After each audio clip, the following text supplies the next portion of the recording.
Welcome to Wild West Garage. My name's Morgan, and if you've been here before, if you know what that is, you know what that is, and you know whose it is. And it's been a while since I've done a video on this cab. More or less all the metalwork is done on this cab. All the lower rust repairs have been done. All the little repairs along the edge of the roof have been done. I may discover some other issues on it, but anyways, there's one last, well, I guess there's 5 last things I gotta do all together, but this cab has holes in it for the clearance lights, and Buchan has decided he doesn't want them, so I'm gonna fill the holes in. So let's get looking at what I got ahead of me here. So aside from dealing with these holes for the clearance lights, there's also a bunch of dents along the front of this cab. Can't really see them, and because of the way this is, it's so dull and it doesn't reflect anything, but you can kind of see that one. But anyways, whether or not I may push those out a little bit. I'm not going to get too carried away, because this roof skin, although it's very solid, it's not a nice flat piece. And if you saw my videos, those big dents I fixed back there, I didn't get carried away with them, and I'm not going to get carried away with them. So anyways, this is the main issue with these. I mean, filling these holes in, like there's a rib nut there, so I got to grind those off, and then so I've got 3 holes for each light to fill, which is not a big deal to do that, but this is a bigger deal. So this one actually is perforated. So I mean, I could mess around and just clean this up and throw some weld in there and call it good, but I don't think that is good. So what I'm going to do is I'm actually going to cut this right out like this, and just put a patch in this whole section, and I'm going to do the same here. Get rid of that. This is more solid, but it's still heavily pitted, and I don't want it to come and bite me. It might bite me doing this, but that's how I'm going to approach it. Somebody might think I'm crazy for doing it, but that's just what I'm going to do, and I'm crazy, by the way. Or I should say, most of this is fairly straightforward, but this one is hiding behind this brace, and I got to get at this to hammer and dolly it as I weld it, so I'm going to have to drill out some spot welds here and remove this brace. Okay, so I just cut this out with tin snips, and you can see the scratch marks from the tin snips there. I just started with the big hole, kind of worked my way around, and then came out to the inside of my line. So now I'm just going to take a die grinder and bring this out more to the outside of my line, and then I'll make a patch for it. Here's my blank, and I've just lightly planished it by hand with a flat face hammer on my anvil, just to give it just a very slight bit of crown to it, because I know that this roof has obviously has a slight crown to it. It's not a perfectly flat panel, so, and especially in this direction as it rolls down to the windshield. So I want to get a bit of shape on this before I weld it into the roof. Otherwise it's gonna shrink all the way around here. So I'll have to hammer and dolly it up to get it back to the right shape, but I want to get a head start on it first. So I've just held that up in that opening, scribed around it, and now I just have to carefully cut to my scribe line. You got to trust your scribe. That's about how tightly you want a patch like this to fit. So I don't have anything holding this patch in. It's just inside the hole. And if I just poke it, even if I poke it, I didn't want to drop it, but that's what you get with a nice tight fit. So that's what you want. Got a few tacks in here already. See how this is lifting up on me. I've got three welds here, and I planished them a little bit, and now I over planished it, so it moved the patch over. So I'm going to try and run some weld right in this area right here. That's hopefully going to swing this way, because it's loose here. It's tight all the way around here and out here, so hopefully that'll pull it that way and down a bit.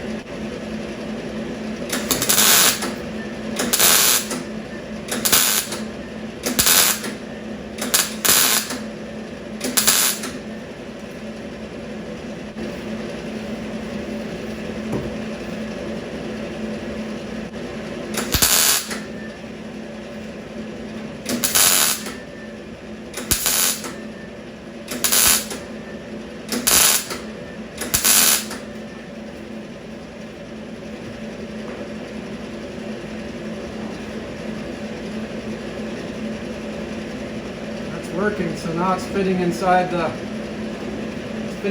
hole again. I'll wait for that to cool off. It's dropped in all around here.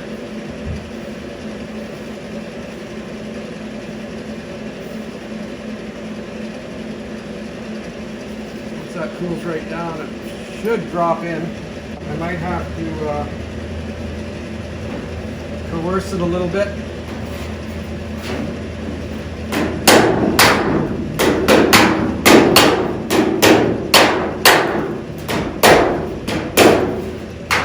There we go.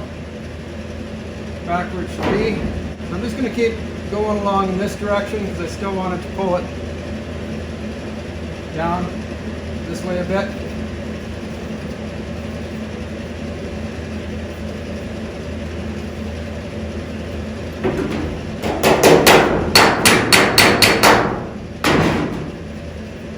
Want that fitting flush.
Pulled this down a bit too tight here, so I'm going to hit these two spot welds a little bit.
So now that I've got that all tacked in there, I'm going to go ahead and grind off the tops of all those spot welds.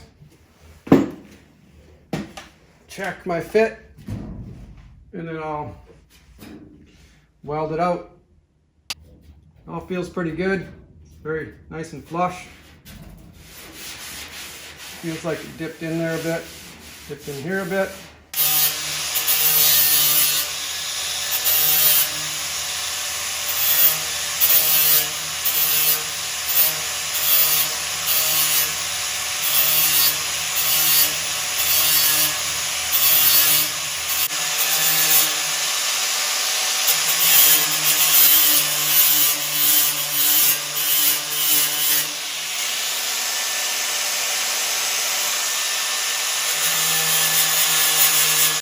Closer look at this.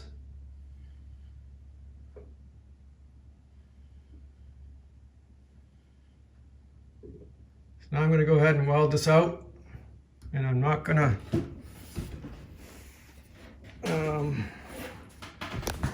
cool it or anything as I go.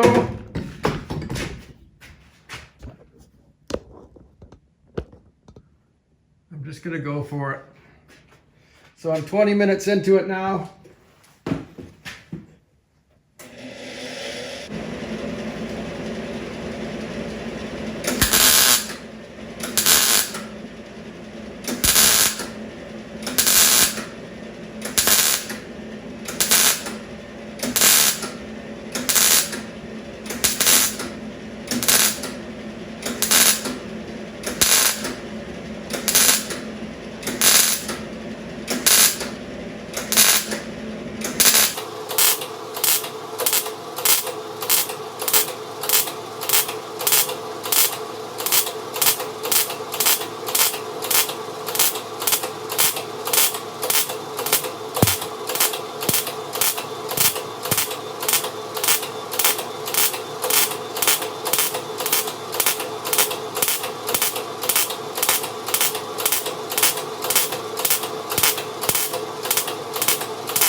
Wow, it's a lot of warpage, but that's to be expected. Now I've got to fix it. Makes sense, you know, we're welding around in a circle and there's a lot of drawing into the middle. But I think welding it continuously like that, you end up with a better weld, and you because you're welding on hot metal, not jumping around onto cold metal, like back and forth and all over the place. And you know, I've done this kind of work before, and I've tried, you know, a little bit here, a little bit there, cool it down. You end up hammering, dollying in between welds, and you just end up doing dolly work anyway. So this way, you just do it all at one time. So, having said that,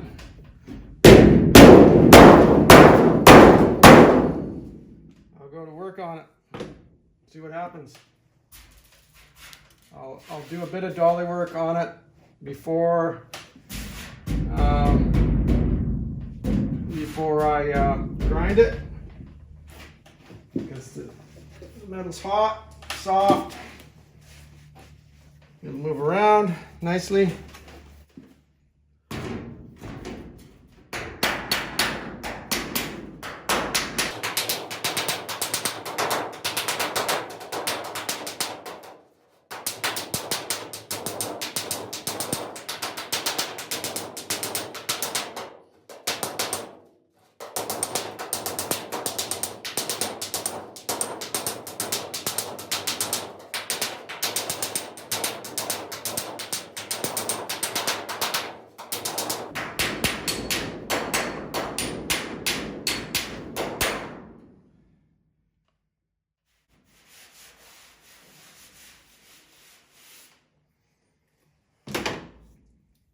with that little bit of dolly work.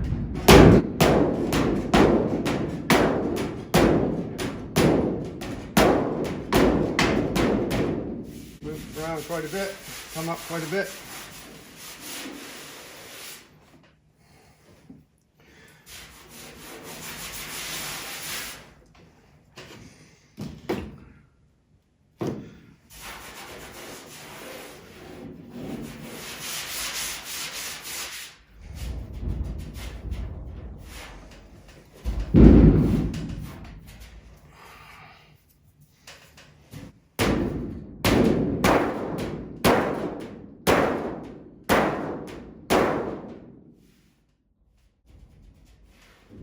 Pretty blubbery.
Tightened up quite a bit. Still a little bit of weakness there. I think if this is low here. I think if I bring this up, that'll affect that somewhat.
So just to be clear, I'm not striking the underside of this panel with the hammer.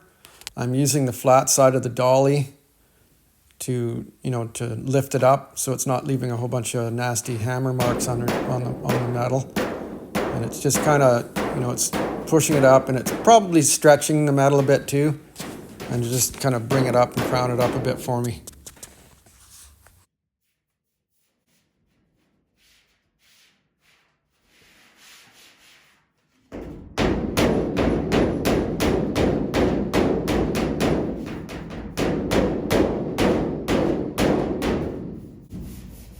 Right here, I think there's a high spot, like it's overstretched.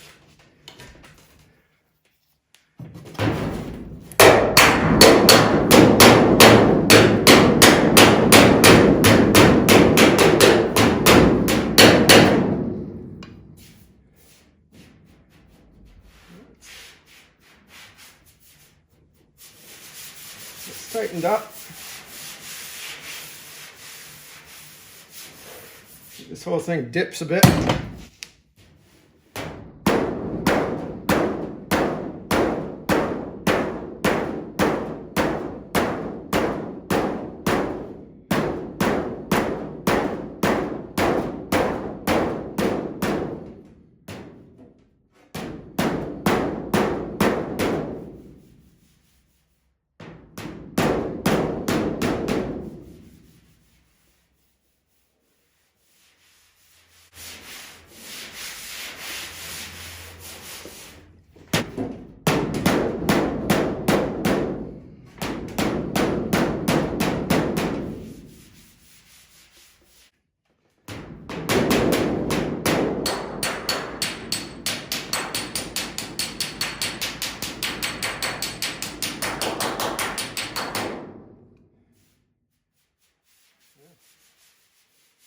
That's strong. And it's not oil canning. I'm happy.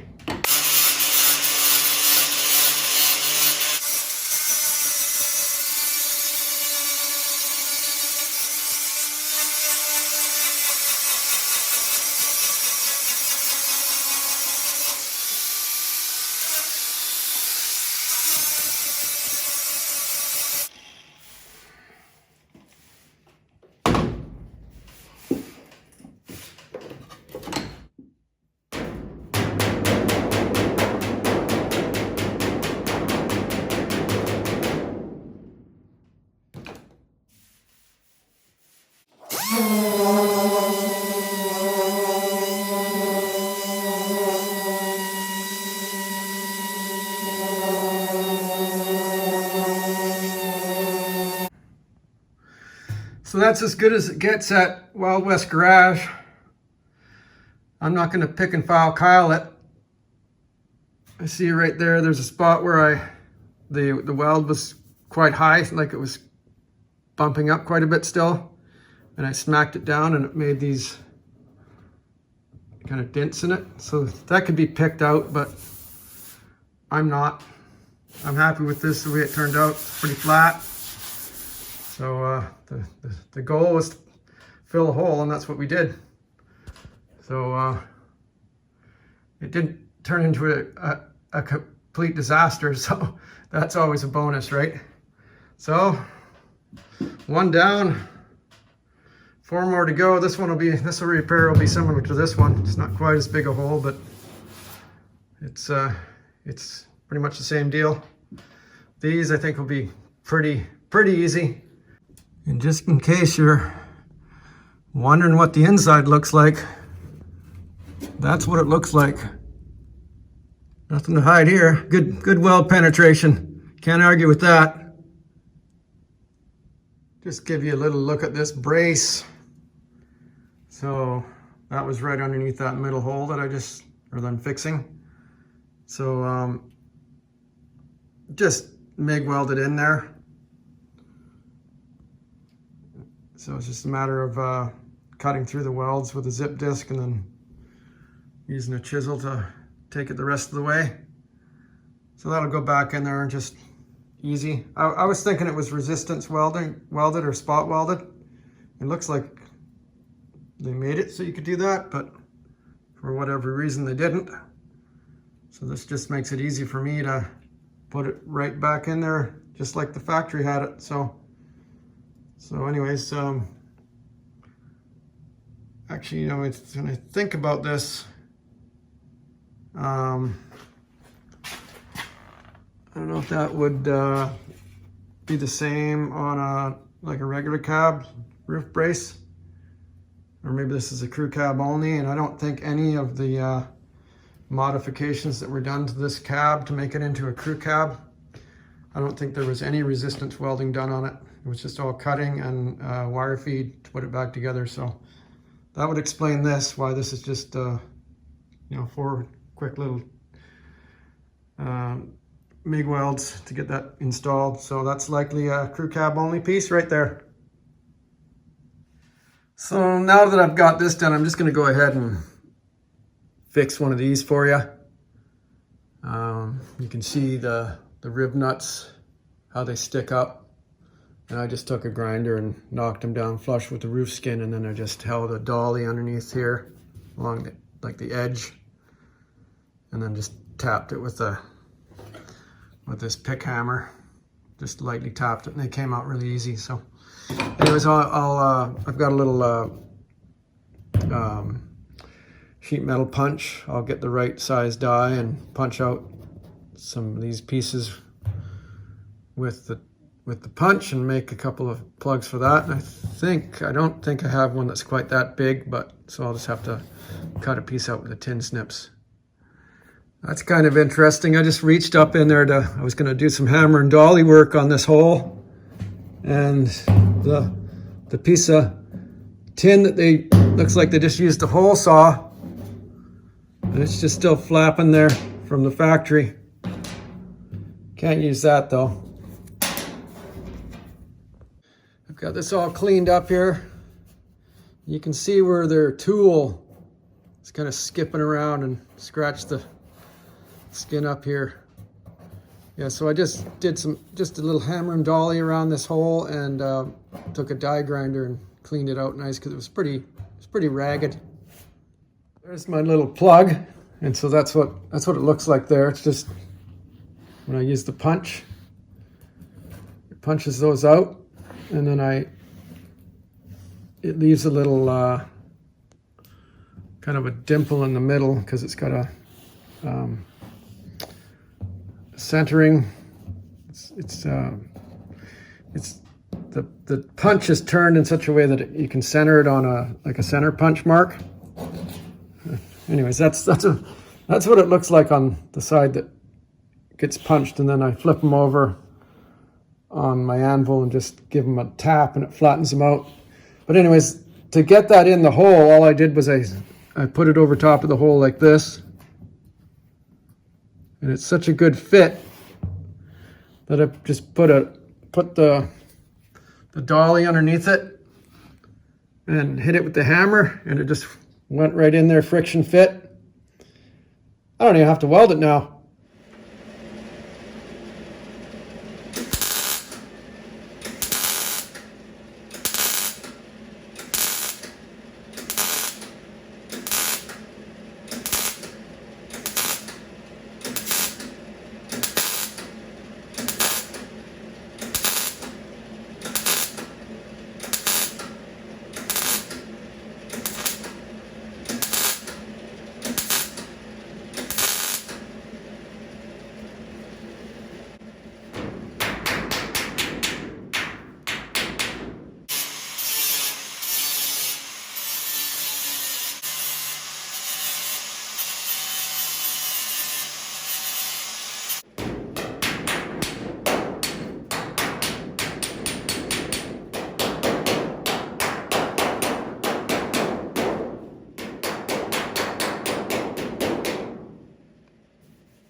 think I might have to hit that spot with a little weld right there.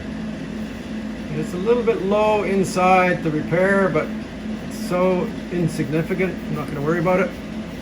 But I'm afraid that might be a pinhole there, so I don't want to take a chance on that.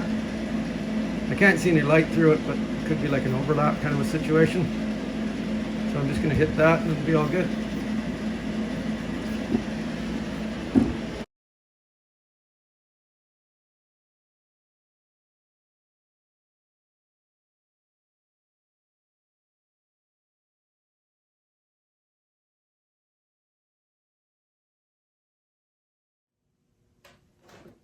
Well, I hope that was somewhat informative, but you know, there's a lot that maybe I didn't explain, but you know, like I said, warpage is going to happen. I don't care how careful you are about welding. If you're just welding little bits at a time and cooling it, it's still going to shrink. All this weld zone is going to shrink. And, you know, it made quite a mess of it. And you could probably see it as I was welding, and it was dipping down and coming up and dipping down. But it's just because the metal is shrinking. And so I just shrunk it all at once. So, and then I just dealt with it all at once. And like I said, I think welding continuously like that gives you a better weld overall. You'll get just a more consistent weld, better penetration. It's just, it is what it is, right? Some may argue, but that's the way I do it. That's the way I've learned to do it over the years. I used to be a jump around and cool down guy, but I've kind of moved away from that. So anyways, if it works for you, it works for you, right? And just after listening to myself blab here, I do have to say that there's one exception that I make as far as welding things together on cars. If you can't access the back of the panel to do any hammer and dolly work on it, then yeah, take your time and just move slowly to minimize warpage. But unfortunately, you're going to get warpage anyways, even on the back, like if you can't access the back side. So like a lot of times you have to deal with it in different ways. I've had to put studs on a panel and pull it out to get it straight. And so even in that, putting studs on, it causes the metal to shrink somewhat as well. So you end up kind of chasing something that it's really difficult to get out of, right? So anyways, there are ways to minimize warpage. I get that, but ultimately in the end, you're going to get shrinkage in the weld zone, and you're going to have to deal with some warping. So anyways, I don't know if that helps anybody, but it's just the reality of metal shaping and auto rust repair. Anyway, see you next time. Thanks for watching.